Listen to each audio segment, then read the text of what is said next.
Danny was lucky to avoid any serious injuries there, but for this next young horse rider, the problems have only just started. She's lying in a stable yard with a badly broken leg. Critical care doctor Paul Rees has to act fast or the girl may lose her foot. Been called to an emergency close to Portsmouth where an 11-year-old girl has been thrown from a horse at an equestrian centre, and reports from the scene suggest she's broken her leg and that she's got an open fracture, so the bone ends are actually protruding through the skin.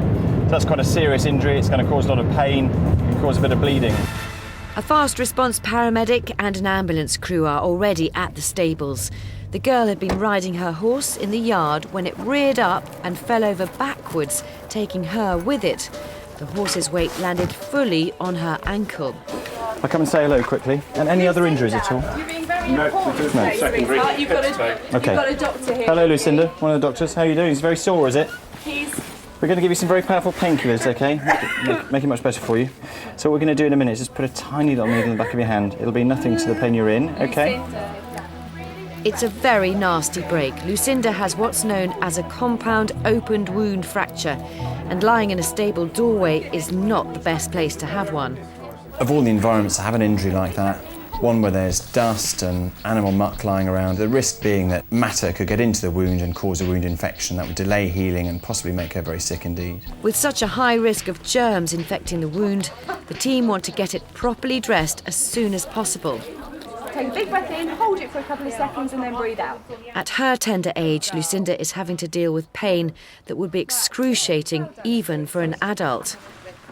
She's having some gas and air, but there's only a limited amount of effect that will have, and I think if it were me, I'd much rather have some decent intravenous painkillers. That's what I plan on doing shortly. Lucinda's parents are both at hand to offer as much comfort as they can. You are so brave, Lulu. You really are. Now, this is going to be a bit sharp, but I need you to stay as still as you possibly can, all right? Little scratch. You are doing so well. Little scratch coming now, sweetheart. Good girl. Nice and still for me. Well done. Nice and still. That's it. Lucinda, it's done. With the morphine taking hold and Lucinda calmer, Paul takes a closer look at her leg and realises he's going to have to resort to even stronger treatment. Dressing it, but actually I've had a little look around the back of the injury and there's bone end exposure there.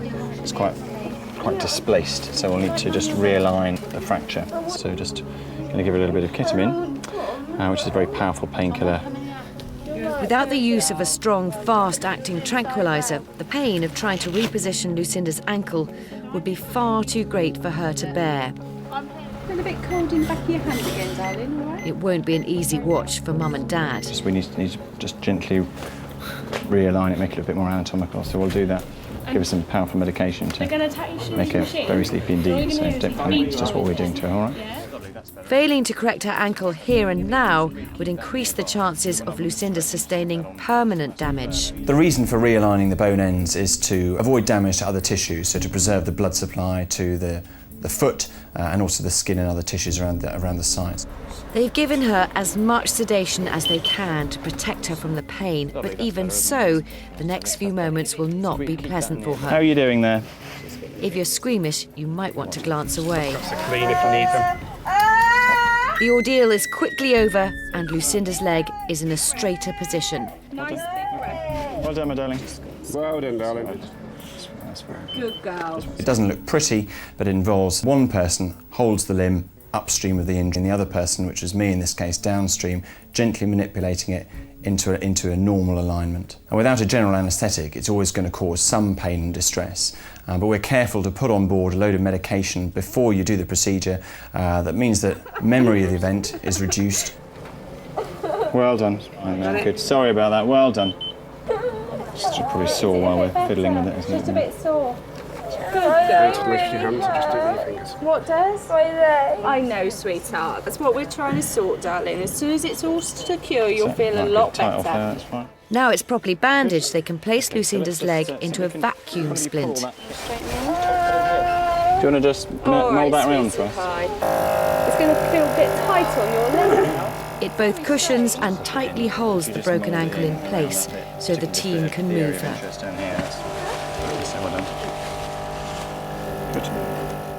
There may be no prizes for bravery here, but Lucinda has stayed remarkably calm throughout the whole thing. Lucinda coped very well with her injuries. It was a very painful, very distressing injury, and thankfully we were able to give her some very powerful intravenous drugs to get on top of her pain, but she did very well. What we're doing now is just getting on a scoop stretcher to get her off the floor onto our trolley, and then in the back of the ambulance and away to get this fixed. And this is definitely going to need an operation. It's quite a serious injury.